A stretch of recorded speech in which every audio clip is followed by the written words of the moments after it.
Olá, está começando para a TV Mackenzie mais um Café Pensamento, o programa para aqueles que não têm medo de debate. Hoje nós temos aqui a presença do nosso vice-reitor, professor Dr. Marcel Mendes, aqui da Universidade Presbiteriana Mackenzie.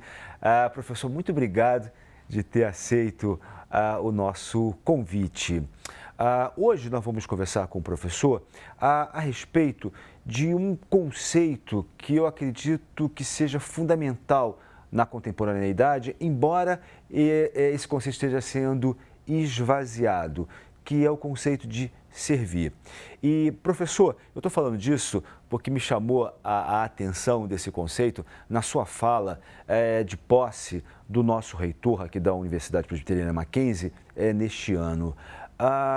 O senhor poderia, digamos assim, explicar melhor o que é esse conceito de servir? Paulo, muito obrigado por ter me convidado aqui para o seu programa. E esta questão de servir, ela realmente faz parte do meu ideário e não é de hoje. Não é uma novidade no meu discurso de posse como vice-reitor em março deste ano. Em outras situações similares de assunção de cargos ou mesmo em momentos em que me foi dada a oportunidade de expressar um pouco o que eu penso da vida, eu tenho por muitas vezes falado em serviço, não no sentido assim da ser servil ou de uma servidão, não é nesse sentido assim mais, digamos, baixo, de procurar realmente uma posição de humildade forçada, mas no sentido de impregnar a vida de sentido. Eu acho que é muito importante para nós, na modernidade, na contemporaneidade, percebermos o sentido da nossa existência, o significado realmente de um projeto que leva em conta o outro, que leva em conta uma causa maior e que realmente nos norteia as ações, as decisões. E o caso então do serviço, das menções a servir, tem sido realmente uma escolha minha. Eu diria que em instância maior a inspiração vem do Evangelho, vem de Jesus Cristo, que esclarece que ele, que tinha todas as prerrogativas para ser servido, ele disse que ele não veio para ser servido, ele veio para servir. E nisso nos dá um exemplo. Mas há outros personagens da história e há o conceito em si, que servir realmente nos traz uma sensação de grande sentido, satisfação de retorno. O senhor falou dessa questão do outro, né? Quer dizer, não é o servir o outro no sentido subserviente, digamos assim, mas é servir o outro no aspecto que eu participo, digamos assim, do conviver, do viver com, né? Isso me lembra um conceito de um filósofo contemporâneo alemão, o Martin Heidegger, que ele tem uma expressão em alemão que é mit Dasein, né? Que é ser com. Ser com. Hoje, nós sabemos muito bem que cada vez mais, na nossa cultura contemporânea, o individualismo, ele que está vigindo. Como, então, ser com, como conviver na nossa contemporaneidade? E como é que o senhor vê a universidade tendo esse papel de formar aqueles que vêm para a universidade, para que eles tenham essa consciência de conviver, né? E aí ter essa consciência do servir no sentido de ser com. Você tocou, Paulo, num ponto muito importante. Acho que exatamente a universidade tem espaço, tem ambiente, tem contexto para o exercício do ato de servir. E servir no sentido não apenas metafórico ou idealista, mas justamente nas relações interpessoais, de modo que você possa fazer do seu aluno não apenas um ouvinte, do seu colega de trabalho não apenas um companheiro, do seu superior não apenas uma instância hierárquica, mas você possa abrir espaços, caminhos, oportunidades para um envolvimento mais pessoal, para uma relação, não digo uma relação afetiva, mas uma relação de confiança, de certa liberdade que você acaba criando junto ao seu interlocutor e se interessar um pouco mais pelo outro, procurando, inclusive, de alguma forma, se colocar à disposição, dizer basicamente assim, o que eu posso fazer por você, ou junto com você, ou como é que eu posso ser, de alguma forma, um instrumento de construção do seu projeto, da sua vida, da sua existência. Isso não é difícil, isso é muito fácil. Nas interações diárias, praticamente, eu posso fazer isso. Mas, professor, como que a universidade, na sua prática educacional, ela pode formar essa consciência do conviver? Mas, além disso, dessa convivência, dessa formação do conviver, digamos assim, como também o indivíduo, e aí voltando a esse conceito do servir, se autosservir, quer dizer, se autosservir, não no aspecto individualista, claro que não, mas no aspecto de poder perceber, né? Nós estávamos falando aqui ainda há pouco, né, da sua trajetória profissional, como que você acabou abrindo mão de um determinado momento já de uma carreira para servir, digamos assim, a sua existência, acompanhar o significado da sua existência. Como que a universidade, né, ou seja, a universidade não é só um lugar digamos assim, de construções, de uma educação profissional, mas também humana. Então, como ter esses dois pontos, de se ter uma autoconsciência, de poder se servir, do nosso aluno ele poder realmente se conscientizar da sua existência e nisto perceber que ele coexiste. Como é que é a sua visão disso? Paulo, eu creio que isso possa ser exercitado tanto formalmente, por exemplo, em sala de aula. Eu sou professor de ética e cidadania, por muitos anos eu ministrei essa disciplina e procurei despertar nos alunos, nos nossos ouvintes, a ideia de que você não está só neste mundo, que é preciso atenção para o outro, porque você vive numa coletividade. O próprio exercício da cidadania, ele só tem sentido realmente através de ações, de atitudes, e sempre nos situando, então, não como indivíduos isolados, como ilha no oceano. Formalmente, então, há possibilidade de você despertar essa consciência, mas há também a própria postura pessoal. Eu acho que a questão do exemplo, a questão da atitude, de você poder, então, no seu dia a dia, nas diversas funções que você venha desempenhar, de você poder, por exemplo, pela informalidade, pela maneira espontânea, de você mostrar que há canais abertos para você interagir, não só nas posições de cargo e comando, como foi o meu caso, que por muitos anos dirigi faculdades, mas eu sempre deixei muito explícito que eu tenho, atrás da formalidade do cargo, eu tenho realmente um grande ideal. É servir, é ajudar as pessoas a se encontrarem e talvez até a irem além da sua própria experiência acadêmica e encontrarem para a sua vida um rumo, um sentido, um significado, um eixo. E isso eu acho que pode ser feito em inúmeras situações de contexto. Não é difícil de achar esses momentos. Então, mas aí, então, o senhor tinha falado, tocou num ponto que o senhor mesmo falou, olha, foi professor de ética. Então, me parece que tem aí, nós adentramos uma problemática da postura do professor, né? Como que esse professor, ele precisa ter uma consciência de si, da sua responsabilidade nesse processo, que eu diria, de humanização. Como é que o senhor vê isso? Professor, o senhor responde isso no próximo bloco para nós. E você continue aqui com a gente no Café Pensamento.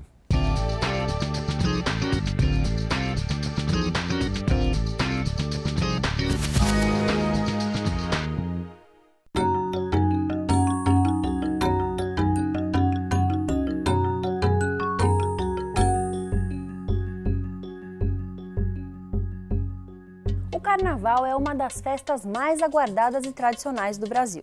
Mas não vai pensando que a festa nasceu por aqui não. O Carnaval tem uma história que atravessou séculos e séculos.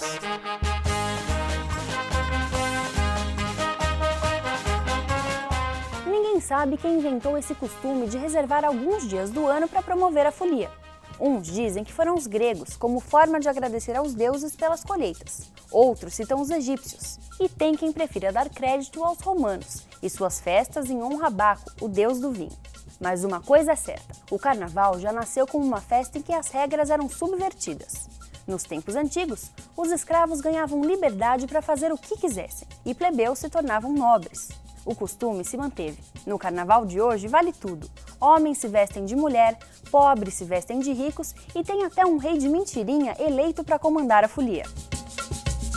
O carnaval se tornou uma festa oficial na Idade Média. Era a última oportunidade de exagerar na comida e na bebida antes de começar a quaresma, os 40 dias em que ninguém podia comer carne nem beber álcool. Segundo estudiosos, é daí que vem a origem da palavra carnaval. Ela seria uma versão moderna dos termos em latim carne vale, adeus carne, ou carne leva-me, supressão da carne. Em nossas terras, o carnaval já está há bastante tempo. Foi trazido pelos colonizadores portugueses. Nós não inventamos essa festa, mas fomos nós que a transformamos em um dos maiores eventos do mundo.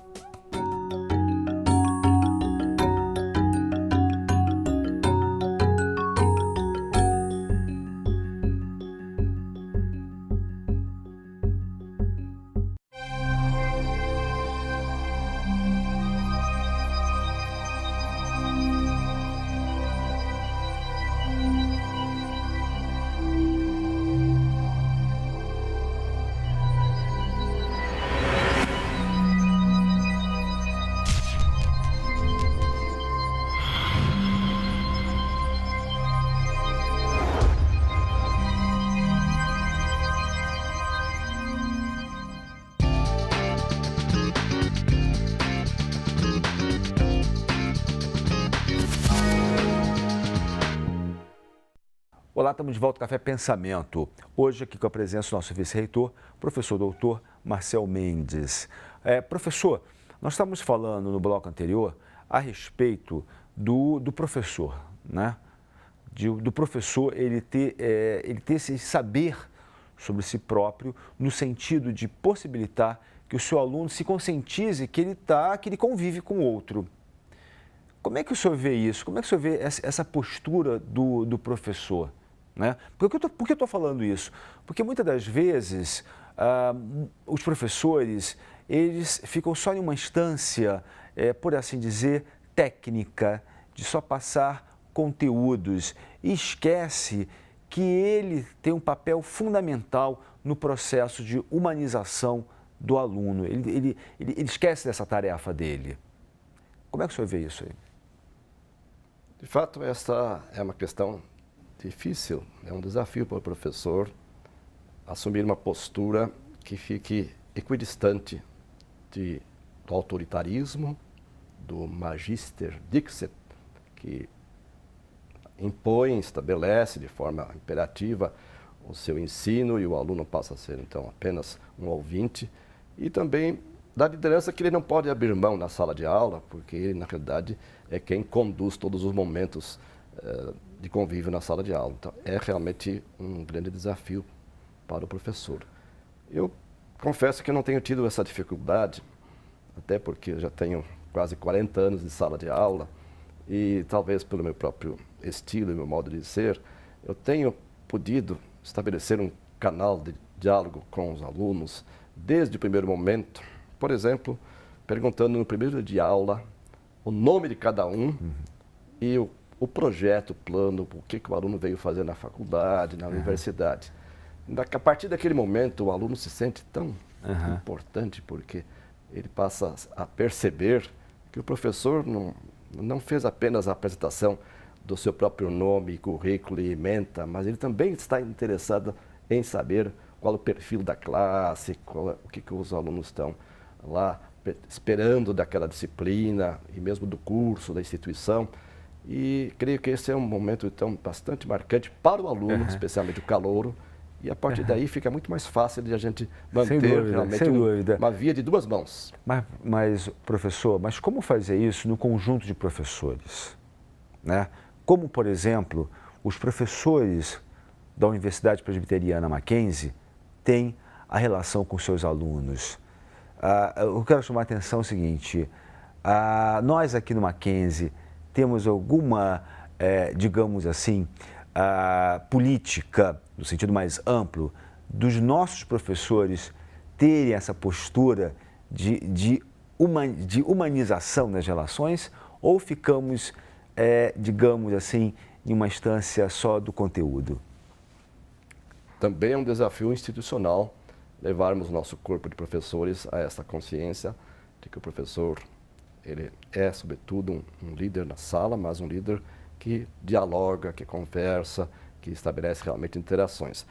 A universidade tem os seus programas de capacitação, de treinamento, como, por exemplo, o FOPEP, que é um fórum permanente que visa justamente ao aperfeiçoamento do professor e ao desenvolvimento de habilidades docentes, que nem sempre o professor que tem o título acadêmico que o habilita à sala de aula, nem sempre esse professor teve formação na área didática, pedagógica. Então, a universidade tem programas buscando complementar essa formação, estimular esses aspectos do desempenho docente.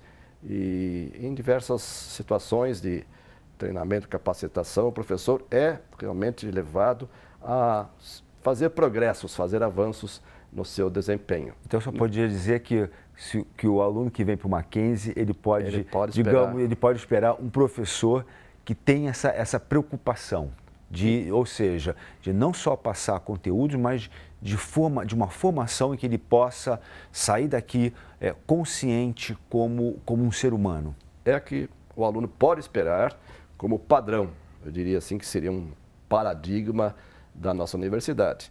Agora, há exceções, como sempre, e às vezes até há casos, há incidentes, há situações até dramáticas em sala de aula, porque é um pouco imprevisível, né? Isso acontece, né? O próprio desenvolvimento da aula, ou dos assuntos, o comportamento dos alunos, as situações de ambiente, até de clima, de temperatura, tudo isso pode contribuir para situações imprevistas. Mas a instituição, sem dúvida, investe no aperfeiçoamento, na formação humanista do professor. O professor não é uma autoridade no sentido de ser o dono da verdade. Ele é, realmente, um agente que estabelece um diálogo com o aluno e o leva realmente a desafios, instiga o aluno e o desafia para um patamar mais alto. Professor, o senhor é um dos maiores especialistas que nós temos da história da nossa universidade. Como é que o senhor vê o futuro da nossa universidade, a Universidade Presbiteriana Mackenzie? O senhor que tem acompanhado aí a universidade já pelo menos 4 décadas, né? Como é que o senhor vê isso? Como é que o senhor vê a nossa universidade? Quer dizer, que papel a nossa universidade que o senhor crê que vai ter no nosso cenário universitário brasileiro? Mackenzie tem credenciais de passado, um passado consistente, e esse é um aspecto que não pode ser minimizado, é na realidade um capital. A instituição tem passado, mas o passado não basta para o futuro. E as mudanças de toda a contemporaneidade, todos os meios de comunicação, a aceleração do processo, inclusive de desenvolvimento tecnológico, é sempre um desafio que leva a instituição a ter que repensar os seus processos e, inclusive, a estabelecer uma certa estratégia para que não fiquemos a reboque daquilo que acontece no mundo. O Mackenzie é uma instituição diferente por conta do seu passado. E esta é uma credencial marcante, significativa, que também nos dá uma grande responsabilidade perante a nossa sociedade. O Mackenzie, por sua vez, não pode se satisfazer apenas com o passado. Então, precisa projetar o futuro, precisa antecipar estratégias de forma a permanecer em destaque, a manter uma posição de referência no cenário das universidades, das instituições de ensino do país. O que não é fácil. Manter a liderança custa investimentos e custa especialmente estratégias de direcionamento. Mas eu acredito que, por força da própria natureza da instituição, Mackenzie tem uma característica da sua própria essência, da sua própria vocação. E sendo uma instituição que pertence a uma entidade que não busca objetivo financeiro, em essência, ela pode continuar perseguindo o objetivo de manter-se como uma referência.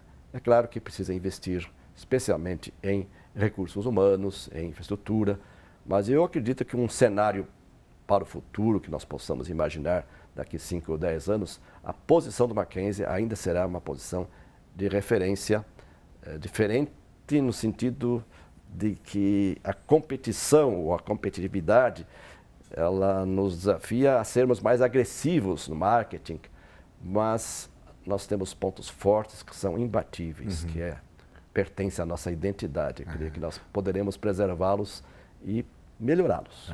Ou seja, o aluno que vier para cá, ele realmente vai encontrar uma instituição séria em termos universitários, que vai possibilitá-lo, digamos assim, não ser somente competitivo no mercado de trabalho, mas ele realmente sair daqui com uma formação universitária séria, que é isso que o Mackenzie busca, né? Uma seriedade na sua formação.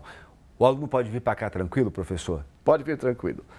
Mackenzie tem realmente o compromisso de servir. De servir, permanecer nesse eixo e realmente ser uma referência. O fato de estar no centro de São Paulo, de ter nascido no século XIX e estar vinculado a uma igreja com uma denominação histórica, é uma certa forma também de garantia, porque são vínculos que não serão rompidos tão facilmente. Professor, muito obrigado pela sua entrevista e eu gostaria de saber se você tem alguma consideração final ou algo para falar para os nossos telespectadores.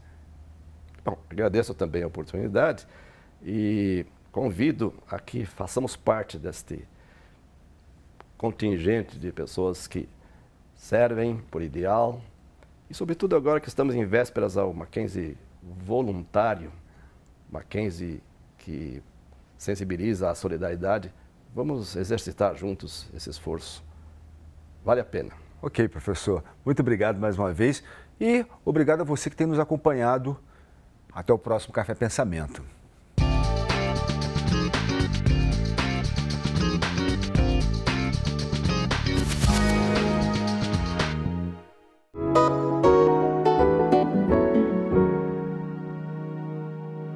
O livro que eu indico é A Guerra do Futebol e Outros Relatos, do autor Ryszard Kapuscinski, da editora Companhia das Letras. O livro é bastante interessante porque, como o autor foi um correspondente internacional da Polônia, ele fez cobertura das revoluções na África, na Ásia e na América Latina. E nos seus relatos, neste livro, ele apresenta todos os fatos, inclusive a sua vivência dentro desses aspectos, também apresentando aspectos culturais desses países e fazendo sempre uma comparação com países desenvolvidos. O título do livro, A Guerra do Futebol, se refere à guerra que aconteceu entre Honduras, revolução entre Honduras e El Salvador e que teve sua finalização com o jogo de futebol. É um livro muito interessante para jornalistas e, de maneira geral, para todos que têm interesse em conhecimento das revoluções que aconteceram no mundo.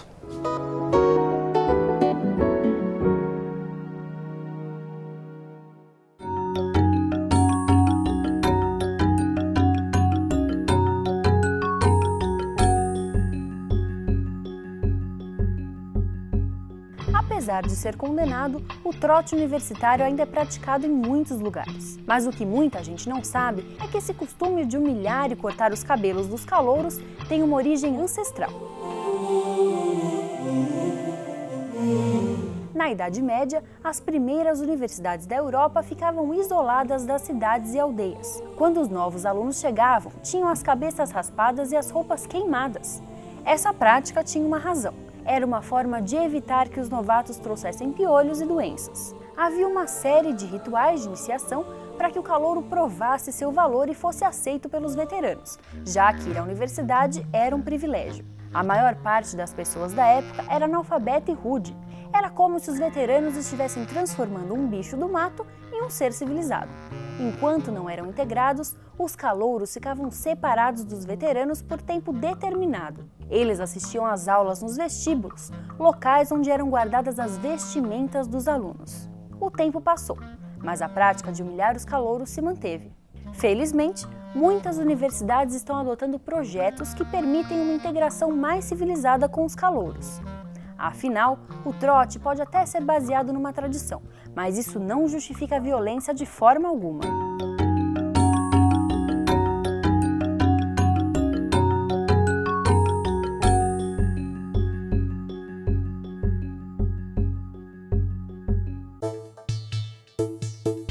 Suas ideias têm futuro. Empreender, parcerias, inovação, ideias, recursos financeiros, plano de negócios. Se você tem uma ideia de negócios ou se já possui uma empresa, a incubadora de empresas Mackenzie poderá ajudar no seu desenvolvimento. Não perca esta oportunidade. Venha nos conhecer.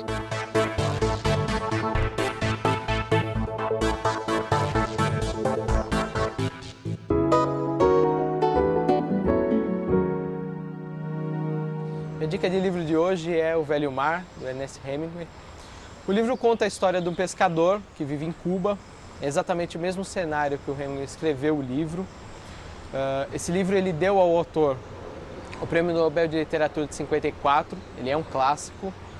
E eu indico, além por ser um clássico, claro, é porque ele mostra a superação de um pescador que passa 84 dias no mar, sem pescar nada, e depois ele volta para o mar sem nenhum ajudante e fica à deriva e acaba pescando um peixe que aqui a gente chama do peixe espadachim, né? E ele acaba amarrando no barco para trazer para a ilha. Só que durante o trajeto entre alto mar e a ilha, ele acaba sendo atacado por tubarões e ele passa toda essa dificuldade em relação... E ele chega na ilha achando que não pescou nada, quando ele acaba tendo pego o maior peixe que a ilha já viu.